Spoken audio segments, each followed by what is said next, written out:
अवधूत चिंतन श्री गुरुदेव दत्त. जसं की तुम्हाला माहिती आहे, गेल्या 2 दिवसांपासनं आपण आलो आहोत भक्तांच्या श्रद्धेचं मोठं केंद्र म्हणजेच गाणगापूर इथे. इथे दत्तगुरूंचा दिव्यवास मानला जातो. दररोज हजारो भक्त इथे येतात फक्त एका अनुभवासाठी, मनाला शांतता आणि गुरुकृपेची अनुभूती मिळवण्यासाठी. आजच्या ब्लॉगमध्ये आपण पाहणार आहोत पालखी सोहळा, शेजारती, संगमस्नान, अष्टतीर्थ आणि गाणगापूरचं आध्यात्मिक वातावरण. गाणगापूर हे कर्नाटक राज्यातील कुलबर्गी जिल्ह्यात आहे. हे स्थान श्री नृसिंह सरस्वतींचं प्रमुख निवासस्थान मानलं जातं. इथे आजही गुरूंचा सूक्ष्म वास आहे. मंदिर परिसरात प्रवेश करताच दिगंबरा दिगंबरा श्रीपादवल्लभ दिगंबरा हा जयघोष कानावर पडतो आणि मन आपोआप भक्तीत रमून जातं. गाणगापूरचा सर्वात खास अनुभव म्हणजे इथला पालखी सोहळा. दररोज रात्री गुरूंची पालखी मोठ्या भक्तिभावाने काढली जाते. टाळ, मृदुंग, दत्तनामाचा गजर आणि हजारो भक्त, पूर्ण वातावरण भक्तिमय होतं. भक्त मानतात की या पालखी सोहळ्यात सहभागी झाल्यावर गुरुकृपा लाभते आणि जीवनातील अडचणी कमी होतात.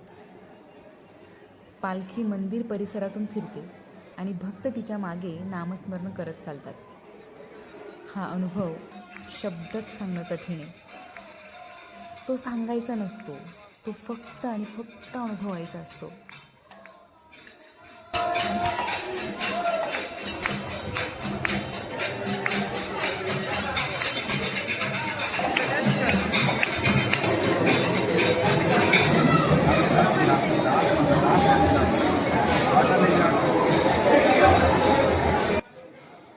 इकडे बसले आहेत हे आपले फॅमिली मेंबर आणि आज पालखी अजून जास्त जवळून बघण्याची इच्छा होती म्हणून मी दुसरीकडे येऊन बसली.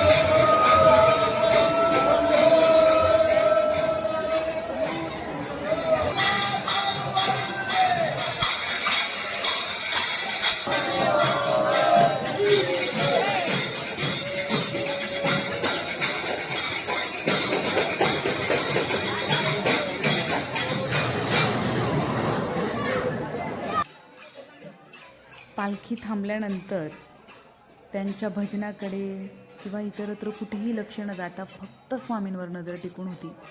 किती सुंदर रूप दिसते. त्या दिवशी पालखी लांब होती तर माझी फुलं पोहोचली नाही आणि आज पालखी जवळ आहे तर मी अभागी, माझ्या हातामध्ये फुलंच नाही. इतकं वाईट वाटत होतं, पण तरीही स्वामींना मनातलं फूल अर्पण करून आणि पुढच्या पालखीचा शेजारतीचा आनंद घेतला.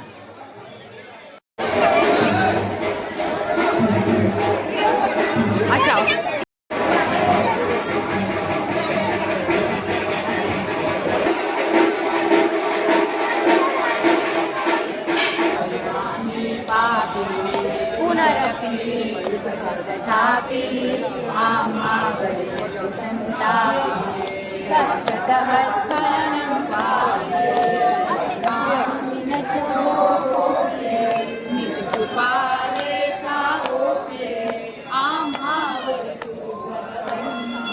बाहेर छान पावसाचं वातावरण होतं, विजा चमकत होत्या.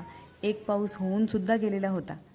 मी व्हिडिओ घेऊ म्हटलं तर वीजच चमकेनाशी झाली.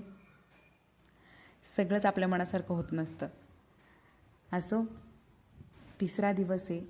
पारायणाला सुरुवात केली पहाटेच, वाचून झालंय. ते मागचं गोल्डन टेम्पल तुम्हाला दाखवलं होतं ते तिथे सुद्धा दर्शनाला जाऊन आले. आणि ते मंदिर होतं श्री गोंदवलेकर महाराजांचं.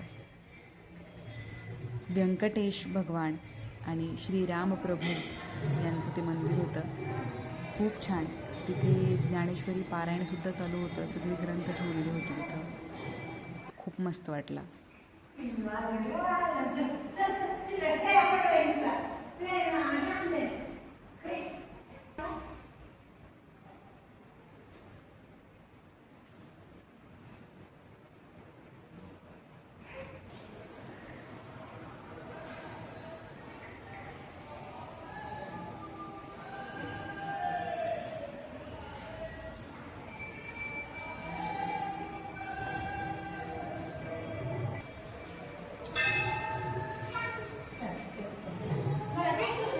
आणि आता आपण निघालोय अष्टतीर्थस्नानासाठी. चला तर मग आपण सगळेच जाऊन अष्टतीर्थांचं तीर्थ घेऊन त्यातलं स्नान करून आपल्यातली नकारात्मक ऊर्जा धुवून टाकूयात आणि छान निर्मळ मनाने नव्याने सुरुवात करूयात. तीन क्वाटे फक्त आणि एकाला खाली चटई द्यावा लागेल असं काहीतरी सांगत होता. क्वचित काही भक्तांना तो अनुभव दिला त्यांनी.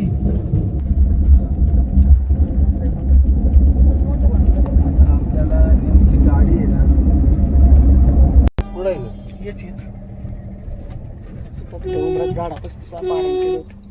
एखादा एक पुढे घे मागे लय अवघड आहे.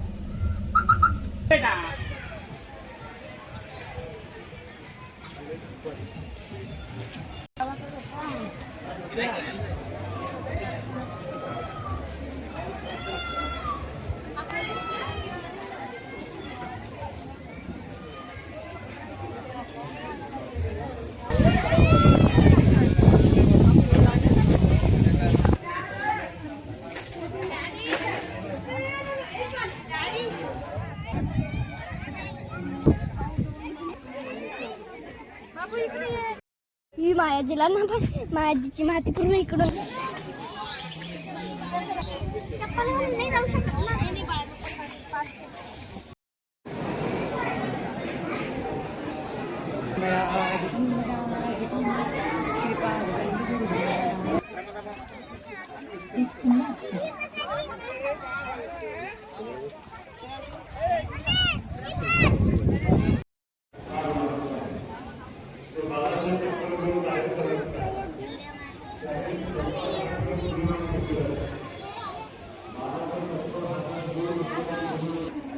निघालोय परत.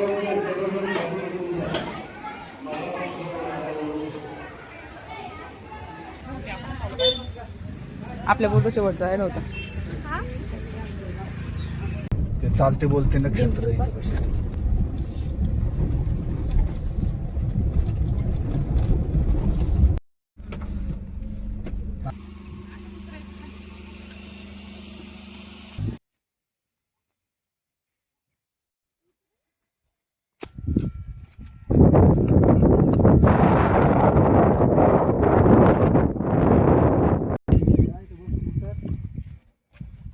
बसून घ्यायचं नव्हतं ते पुढं पुढं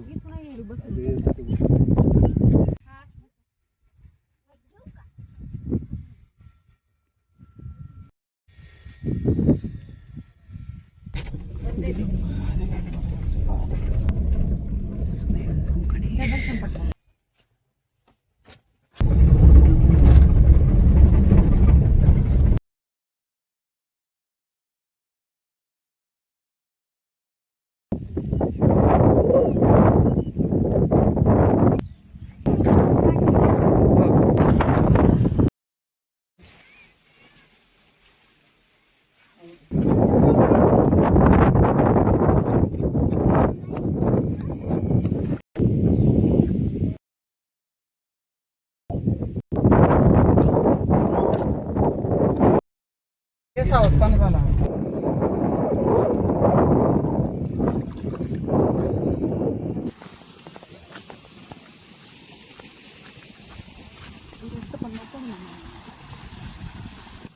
मंदिर आहे ते दाखवायचंय मला.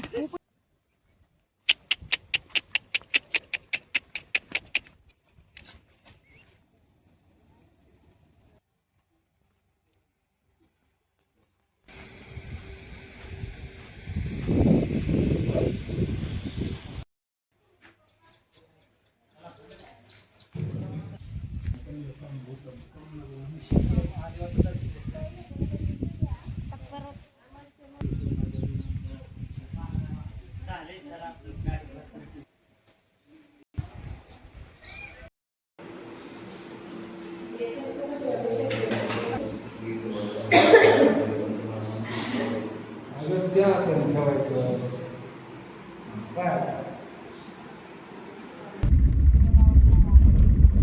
चाललोय आपण दत्तनगरी सोडून चाललोय. झाले आपले 3 दिवसाचं पारायण.